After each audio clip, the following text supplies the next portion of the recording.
We are not talking about a drill. We are not talking about rhetoric. We are talking about a moment where one decision could ignite a whole vision.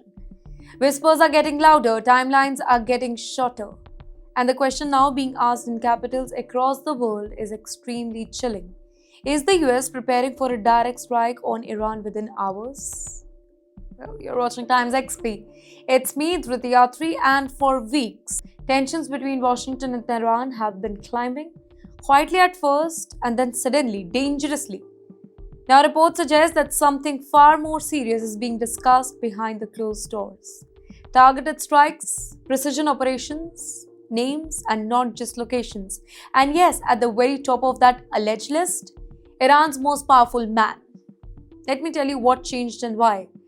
Earlier this particular month, Iran was shaken by nationwide protests, some of the largest and bloodiest in years. Streets turned into battlefields, cities went dark, security forces moved in with force. By multiple accounts, thousands were killed, be it protesters, be it bystanders, be it members of Iran's own security group. Well, the Iranian government says that it restored the order. But at what cost? In fact, Iran's response was not really calm, it was defiant. Iran's leadership did not signal compromise here, they signaled victory. Their supreme leader, Ali Khamenei, declared that Iran had defeated the US, not in a war, not in a battle, but in will. That message was not just for Iranians, it was aimed directly at Washington this time.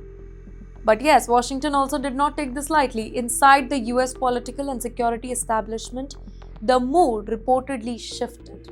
The conversation moved from sanctions to signals to scenarios. And now, according to multiple reports, to specific individuals seen as responsible for violent crackdowns, regional escalation, threats to the US interests and their allies. And this is not about bombing cities. It's about decapitalization strikes, removing leadership and not territories. And then there is Donald Trump. Trump has never hidden his view on Iran, right? He had called the Iranian leadership dangerous, unpredictable, and a global threat.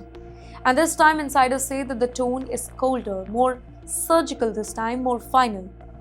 And the target list is not a threat list. And this is extremely dangerous. Why? Because if a strike happens, even a limited one, there is no clean exit. Iran will respond, definitely. Proxies will activate, missiles could fly from multiple fronts.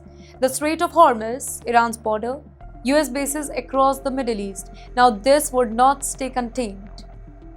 This would spread. And Iran knows this very well. And that's why Tehran is warning of severe retaliation. That's why allies are being mobilized, and that's why rhetoric is growing sharper by the hour. This is deterrence on the edge, each side who's trying to scare the other without blinking first. So, are we hours away from the war? Of course, no one can say that with certainty, but what is clear is this: diplomatic language is fading, military language is rising, and personal accountability is now part of the question. When leaders become target, the rule really changed. So in the end, this is not just about another Middle East crisis. This is not another round of threats. This is a moment where history could tilt based on a single command, and the whole world is watching. Markets are nervous and allies are on high alert.